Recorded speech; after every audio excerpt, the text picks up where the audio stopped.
ओम नमो भगवते वासुदेवाय। जय श्री कृष्ण। मैं कामाख्या झा आज आप सभी को श्रीमद् भगवद गीता के चौथे अध्याय ज्ञान कर्म संन्यास योग, जिसे अंग्रेजी में the yoga of knowledge and the renunciation of action in knowledge भी कहते हैं, प्रभुपाद जी की Bhagavad Gita as it is में इसे ट्रांसेंडेंटल नॉलेज के नाम से भी जाना जाता है। इसी के दिव्य ज्ञान यात्रा में आपका हार्दिक स्वागत करता हूं। आइए भगवान श्री कृष्ण जी के इस दिव्य संदेश की ओर साथ मिलकर आगे बढ़ते हैं। आज मैं आपसे एक अत्यंत महत्वपूर्ण प्रश्न पूछना चाहता हूं। क्या भगवान वास्तव में इस पृथ्वी पर अवतरित होते हैं? यदि भगवान अजन्मा, अविनाशी और सर्वशक्तिमान हैं, तो फिर वे मनुष्य के समान जन्म क्यों लेते हैं? और is there a divine purpose behind every incarnation? या क्या भगवान के प्रत्येक अवतार का कोई विशेष दिव्य उद्देश्य होता है? Think about it. यदि यह प्रश्न कभी आपके मन में भी आया है तो आप अकेले नहीं हैं। लगभग 5000 वर्ष पहले यही प्रश्न अर्जुन के मन में भी उठा था। तब भगवान श्री कृष्ण जी ने कुरुक्षेत्र के पावन भूमि पर इसका दिव्य उत्तर दिया था, जिसका विस्तृत वर्णन हमें श्रीमद् भगवद गीता में प्राप्त होता है। आज हम उसी दिव्य संवाद के चौथे अध्याय का अध्ययन करेंगे, लेकिन आज की चर्चा प्रारंभ करने से पहले मैं इस प्रस्तुति के पीछे की प्रेरणा आपके साथ संक्षेप में साझा करना चाहता हूं। हाल ही में कुछ वर्ष पहले जब मैंने श्रीमद् भागवतम और श्रीमद् भगवद गीता जैसे दिव्य ग्रंथों का गंभीर अध्ययन प्रारंभ किया, तब मुझे यह अनुभव हुआ कि केवल श्लोक का शब्दार्थ समझ लेना ही पर्याप्त नहीं है। कई बार श्लोक का शब्दार्थ तो समझ में आ जाता है, लेकिन उसका वास्तविक भाव पूरी तरह स्पष्ट नहीं हो पाता है। तब मैंने अनुभव किया कि यदि मेरे जैसे एक साधारण विद्यार्थी को यह कठिनाई हो सकती है, जो कि बचपन से हिंदी और संस्कृत पढ़ा है, तो निश्चय ही अनेक जिज्ञासुओं के मन में भी ऐसे ही प्रश्न उठते होंगे। And that became the inspiration behind this simple presentation. मैं भी आप ही की तरह इस दिव्य ग्रंथों का एक साधारण विद्यार्थी हूँ। अध्ययन के दौरान जो बातें मैं समझ पाया और जिन अनुभवों से मुझे लाभ मिला, उन्हें अत्यंत विनम्र भाव से आपके साथ साझा करने का यह प्रयास है। Because my objective is very simple. Shrimad Bhagavad Gita केवल पढ़ी न जाए, केवल सुनी न जाए, बल्कि समझी जाए और समझकर जीवन में उतारी जाए। अब आइए अपने मूल प्रश्न पर लौटते हैं। लगभग 5000 वर्ष पहले अर्जुन के मन में जो जिज्ञासा उत्पन्न हुई थी, उसी का समाधान भगवान श्री कृष्ण जी ने इस अध्याय में अत्यंत स्पष्ट और दिव्य ढंग से करते हैं। But here is the real turning point. भगवान श्री कृष्ण जी ने केवल अपने दिव्य अवतार का रहस्य ही नहीं बताया, बल्कि यह भी समझाया कि दिव्य ज्ञान किस प्रकार मनुष्य के समस्त कर्मों को शुद्ध कर सकता है और उसे जन्म मृत्यु के बंधन से मुक्त कर सकता है। उन्होंने बताया कि जब कर्म भगवान श्री कृष्ण जी को समर्पित होकर दिव्य ज्ञान के प्रकाश में किए जाते हैं, तब वही कर्म मुक्ति का साधन बन जाता है। This changes everything. यही कारण है कि श्रीमद् भगवद गीता का यह अध्याय ज्ञान कर्म संन्यास योग कहलाता है। Now here is something special about this presentation. इस प्रस्तुति में चौथे अध्याय के सभी 42 श्लोकों का अति सरल व्याख्या तथा प्रत्येक श्लोक का व्यवहारिक उदाहरण भी प्रस्तुत किया गया है, ताकि भगवान श्री कृष्ण जी के दिव्य संदेश को केवल समझा ही ना जाए, बल्कि उसे अपने दैनिक जीवन में सहजता से अपनाया भी जा सके। तो आइए विदाउट एनी डिले आरंभ करते हैं श्रीमद् भगवद गीता के चौथे अध्याय ज्ञान कर्म संन्यास योग की इस दिव्य ज्ञान यात्रा का। जय श्री कृष्ण। अध्याय 4 ज्ञान कर्म संन्यास योग। भगवान श्री कृष्ण जी अर्जुन से कहते हैं कि यह कर्म योग का ज्ञान कोई नया ज्ञान नहीं है, यह सनातन ज्ञान है जो सृष्टि के प्रारंभ से गुरु शिष्य परंपरा के माध्यम से चलता आ रहा है। इसलिए आध्यात्मिक ज्ञान हमेशा प्रामाणिक स्रोत से ही ग्रहण करना चाहिए। उदाहरण स्वरूप, यदि कोई अनुभवी शिक्षक वर्षों से सही ज्ञान अपने विद्यार्थियों को देता आ रहा है तो वही ज्ञान सुरक्षित रहता है। लेकिन यदि हर कोई अपनी अपनी बात जोड़ने लगे तो मूल ज्ञान बदल जाता है।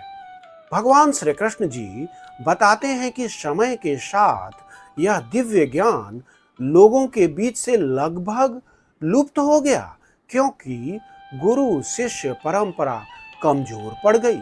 जब सही मार्गदर्शन समाप्त होने लगता है तब सत्य भी धीरे धीरे लोगों की समझ से दूर हो जाता है। इसे इस तरह से समझ सकते हैं, यदि किसी संस्था में पुराने अनुभवी लोग नए लोगों को प्रशिक्षण देना बंद कर दे तो कुछ समय बाद सही कार्य पद्धति ही खो जाती है।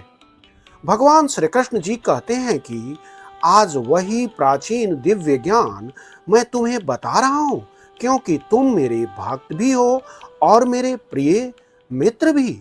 भगवान का ज्ञान केवल बुद्धि से नहीं, श्रद्धा और विश्वास से भी समझा जाता है। साधारण भाषा में समझे तो जब किसी विद्यार्थी में सीखने की लगन और अपने शिक्षक पर विश्वास होता है तभी शिक्षक भी उसे अपनी सबसे मूल्यवान शिक्षा देते हैं। अर्जुन के मन में स्वाभाविक प्रश्न उठता है। वे पूछते हैं, आपका जन्म तो अभी हुआ, जबकि सूर्य देव का जन्म बहुत पहले हुआ था। फिर आपने उन्हें यह ज्ञान सबसे पहले कैसे दिया? यह प्रश्न हमें सिखाता है कि यदि कोई बात समझ में न आए तो विनम्रता से प्रश्न कीजिए। उदाहरण स्वरूप, कक्षा में अच्छा विद्यार्थी वही होता है जो समझ न आने पर हाथ उठाकर प्रश्न पूछता है, न कि मन में भ्रम लेकर बैठा रहता है। भगवान श्री कृष्ण जी बताते हैं कि मेरे और तुम्हारे अनेक जन्म हो चुके हैं। अंतर केवल इतना है कि मुझे अपने सभी जन्म याद है, जबकि तुम्हें याद नहीं है। इससे हमें यह समझना चाहिए कि भगवान सर्वज्ञ हैं, जबकि सामान्य जीव अपनी सीमाओं के कारण सब कुछ याद नहीं रख सकता। इसे हम इस तरह से समझ सकते हैं, हमें अपने बचपन की भी बहुत सी बातें याद नहीं रहती, लेकिन हमारे माता पिता उन्हें याद रखते हैं।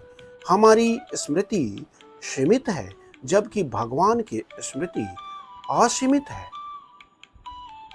भगवान श्री कृष्ण जी अजन्मा और अविनाशी हैं, फिर भी वे अपनी दिव्य शक्ति से समय समय पर संसार में प्रकट होते हैं। उनका जन्म हमारे जैसे कर्मों के कारण नहीं होता। एक सरल उदाहरण से देखिए, देश का राष्ट्रपति किसी विद्यालय में आए तो वह किसी मजबूरी से नहीं आता, बल्कि अपने उद्देश्य से आता है। उसी प्रकार भगवान भी अपनी इच्छा से अवतरित होते हैं। जब जब धर्म की हानि होती है और अधर्म बढ़ता है तब भगवान श्री कृष्ण जी संसार में अवतरित होते हैं। उनका उद्देश्य संसार में धर्म की पुनः स्थापना करना होता है। उदाहरण स्वरूप, जब किसी शहर में कानून व्यवस्था बिगड़ जाती है तो प्रशासन विशेष कदम उठाता है ताकि व्यवस्था फिर से स्थापित हो सके। भगवान का अवतार भी धर्म की स्थापना के लिए होता है। भगवान श्री कृष्ण जी सज्जनों की रक्षा, दुष्टों के विनाश और धर्म की पुनः स्थापना के लिए युग युग में अवतरित होते हैं। इसका अर्थ केवल दुष्टों का दंड देना ही नहीं, बल्कि अच्छे लोगों को साहस और विश्वास देना भी। साधारण भाषा में समझे तो जब किसी विद्यालय में कुछ बच्चे दूसरों को परेशान करते हैं तो प्रधानाचार्य केवल शरारती बच्चों को रोकते ही नहीं बल्कि अच्छे बच्चों को भी सुरक्षा का भरोसा देते हैं।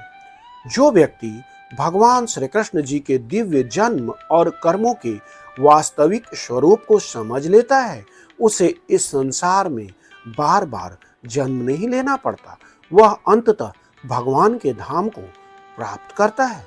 इसे इस तरह से समझ सकते हैं, यदि कोई विद्यार्थी किसी विषय को केवल रटता नहीं बल्कि वास्तव में समझ लेता है तो वह परीक्षा में बार बार असफल नहीं होता। उसी प्रकार भगवान को सही रूप में समझना जीवन की सबसे बड़ी सफलता है। जिन लोगों ने राग, भय और क्रोध का त्याग करके भगवान श्री कृष्ण जी की शरण ली है वे दिव्य ज्ञान से शुद्ध होकर भगवान के प्रेम को प्राप्त हुए। भगवान की ओर बढ़ने के लिए मन की शुद्धि आवश्यक है। उदाहरण स्वरूप यदि किसी ग्लास में गंदा पानी भरा हो तो उसमें शुद्ध पानी डालने से पहले उसे खाली और साफ करना पड़ता है। उसी प्रकार भगवान के प्रेम को प्राप्त करने के लिए मन में अहंकार, भय और क्रोध को धीरे धीरे दूर करना आवश्यक है। भगवान श्री कृष्ण जी कहते हैं कि जो व्यक्ति जिस भाव से मेरी शरण में आता है मैं भी उसे उसी भाव से स्वीकार करता हूँ। भगवान किसी के साथ पक्षपात नहीं करते, वे प्रत्येक व्यक्ति को उसके भाव, श्रद्धा और समर्पण के अनुसार फल देते हैं। उदाहरण स्वरूप यदि दो विद्यार्थी एक ही शिक्षक के पास पढ़ने जाते हैं लेकिन एक का मन अच्छे से लगता है पढ़ाई में और दूसरा केवल समय बिताता है तो दोनों के परिणाम अलग अलग होंगे। शिक्षक दोनों के लिए समान है लेकिन परिणाम उनके प्रयास के अनुसार ही मिलते हैं। भगवान के साथ भी यही सिद्धांत लागू होता है। जो लोग भौतिक इच्छाओं की पूर्ति शीघ्र चाहते हैं वे विभिन्न देवताओं की पूजा करते हैं क्योंकि उन्हें अपने कर्मों का फल जल्दी मिल जाता है, लेकिन वह फल अस्थायी होता है। इसे इस तरह से समझ सकते हैं, यदि कोई व्यक्ति केवल तुरंत लाभ के लिए निर्णय लेता है तो उसे कुछ समय का फायदा मिल सकता है, लेकिन अस्थायी सफलता दूरदृष्टि और सही मार्ग अपनाने से ही मिलती है। भगवान श्री कृष्ण जी बताते हैं कि 4 वर्णों की व्यवस्था मैंने लोगों के गुण और कर्म के आधार पर बनाई है। इसका आधार जन्म नहीं बल्कि व्यक्ति के स्वभाव और कार्य है। एक सरल उदाहरण देखिए, किसी अस्पताल में डॉक्टर, नर्स, टेक्नीशियन और एडमिनिस्ट्रेटिव क्लर्क अलग अलग कार्य करते हैं। सभी का महत्व है क्योंकि हर व्यक्ति अपनी योग्यता के अनुसार सेवा करता है। भगवान किसी कर्म के बंधन में नहीं बनते क्योंकि उन्होंने अपने कर्मों के फल की कोई इच्छा नहीं होती। जो इस सत्य को समझ लेता है वह भी कर्म करते हुए बंधन से बच सकता है। उदाहरण स्वरूप एक सच्चा स्वयंसेवक समाज की सेवा पुरस्कार के लिए नहीं करता, उसका उद्देश्य सेवा होता है, इसलिए वह स्वार्थ से मुक्त रहता है। पूर्व काल के महान संत और राज ऋषियों ने भी इसी ज्ञान को समझकर अपने कर्तव्य का पालन किया, इसलिए हमें भी अपने कर्तव्य से पीछे नहीं हटना चाहिए। साधारण भाषा में समझे तो यदि किसी मार्ग पर पहले से अनेक सफल और अनुभवी लोग चल चुके हैं तो उसी सही मार्ग पर चलना बुद्धिमानी होता है। कर्म क्या है, अकर्म क्या है और विकर्म क्या है, यह समझना आसान नहीं है, इसलिए हमें शास्त्र और गुरु के मार्गदर्शन से सही निर्णय लेना चाहिए। उदाहरण स्वरूप कई बार बाहर से 2 काम एक जैसे दिखाई देते हैं, लेकिन एक कानूनी होता है, दूसरा गैर कानूनी होता है। सही जानकारी के बिना निर्णय करना कठिन हो सकता है। हमें यह जानना चाहिए कि कौन सा कर्म हमें आगे बढ़ाता है, कौन सा कर्म हमें बंधन से मुक्त करता है और कौन सा कर्म हमें दुख की ओर ले जाता है। इसे इस तरह से समझ सकते हैं, डॉक्टर केवल यह नहीं बताते कि कौन सा भोजन खाना है, बल्कि यह भी बताते हैं कि कौन सा भोजन नहीं खाना चाहिए। दोनों बातें जानना आवश्यक है। जो व्यक्ति कर्म करते हुए भी स्वयं को भगवान का सेवक मानता है और फल की इच्छा नहीं रखता, वही वास्तव में कर्म में अकर्म देखता है। यही सच्ची बुद्धिमानी है। उदाहरण स्वरूप, माँ पूरे दिन परिवार के लिए काम करती है, लेकिन हर काम का हिसाब नहीं रखती। उसका उद्देश्य प्रेम और सेवा होता है, इसलिए उसे बोझ नहीं लगता। जिसके सभी कर्म ज्ञान से प्रकाशित होते हैं और जिसमें स्वार्थ की इच्छा नहीं रहती, उसे ज्ञानी कहा जाता है। उसके कर्म उसे बांधते नहीं। एक सरल उदाहरण देखिए, जब कोई व्यक्ति केवल अपने लाभ के लिए नहीं, बल्कि समाज और भगवान की प्रसन्नता के लिए काम करता है, तो उसका दृष्टिकोण ही बदल जाता है। जो व्यक्ति कर्म के फल में आसक्त नहीं होता है, जो हमेशा संतुष्ट रहता है और भगवान पर विश्वास रखता है, वह कर्म करते हुए भी बंधन में नहीं पड़ता। उदाहरण स्वरूप, एक ईमानदार कर्मचारी पूरी लगन से अपना कार्य करता है। उसका ध्यान अच्छे काम पर होता है, केवल पुरस्कार पर नहीं।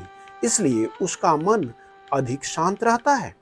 जो व्यक्ति अपनी आवश्यकताओं को सीमित रखता है, इंद्रियों को नियंत्रित करता है और केवल अपने कर्तव्य का पालन करता है, वह पाप का भागी नहीं बनता।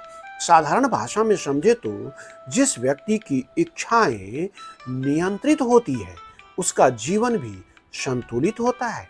ऐसा व्यक्ति अनावश्यक लालच और गलत कार्यों से स्वयं को बचा लेता है।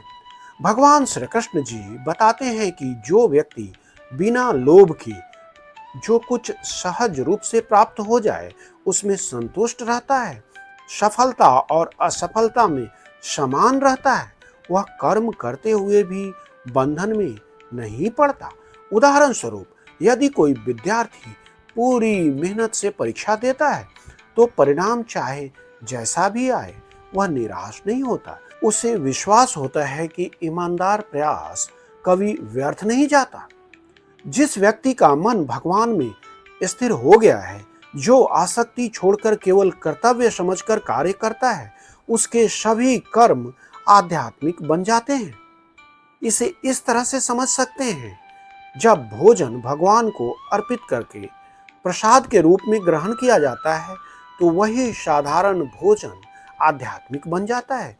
उसी प्रकार भगवान की प्रसन्नता के लिए किया गया कर्म भी आध्यात्मिक हो जाता है। भगवान श्री कृष्ण जी बताते हैं कि जब सब कुछ भगवान को समर्पित भाव से किया जाता है, तब यज्ञ अर्पण करने वाला, अर्पित की जाने वाली वस्तु और यज्ञ का लक्ष्य सब भगवान से ही जुड़े होते हैं।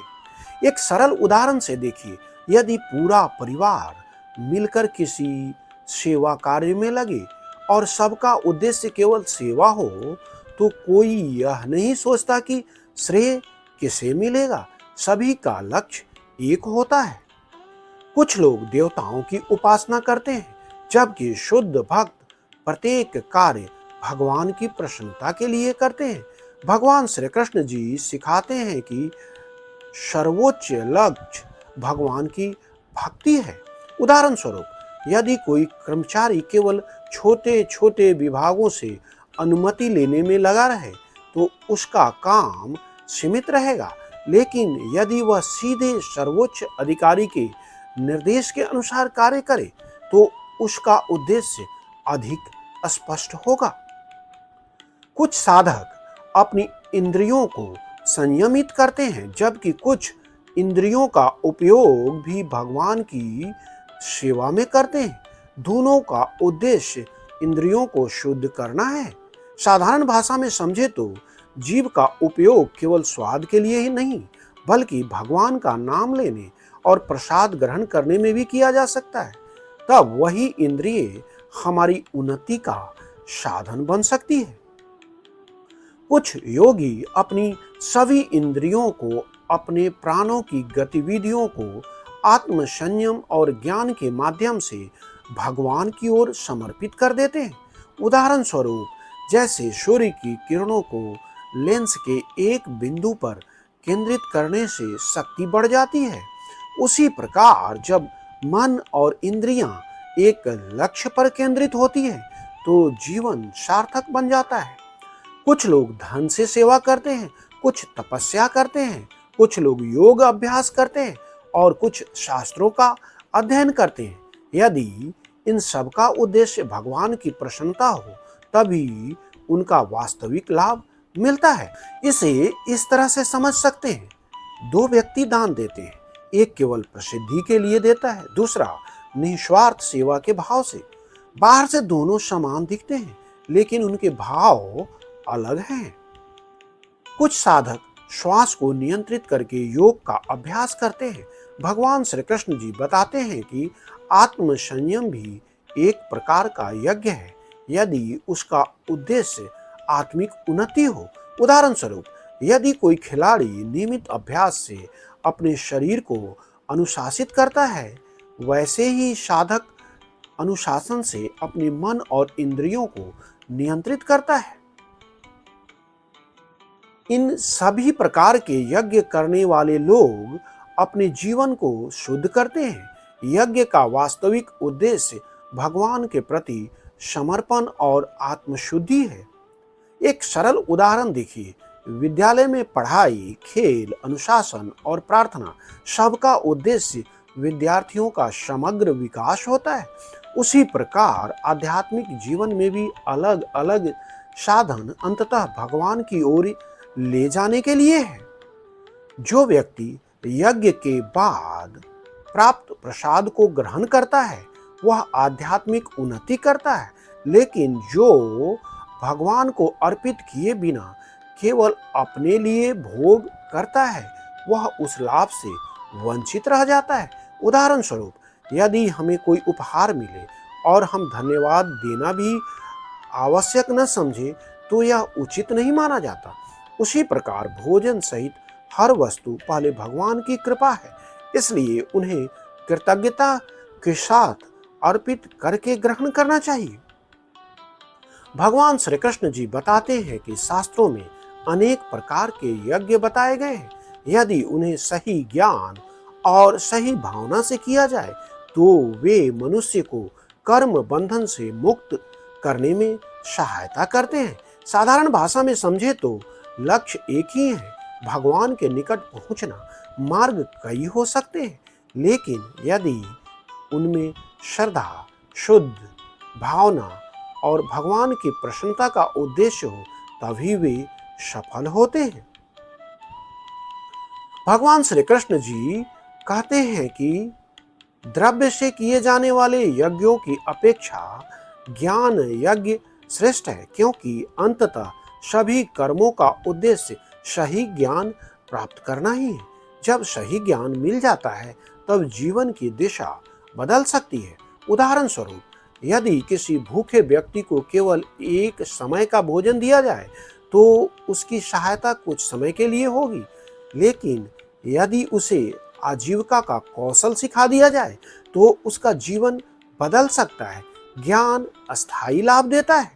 भगवान श्री कृष्ण जी बताते हैं कि आध्यात्मिक ज्ञान प्राप्त करने के लिए विनम्रता से गुरु के पास जाएं, उनसे उचित प्रश्न करें और सेवा करें।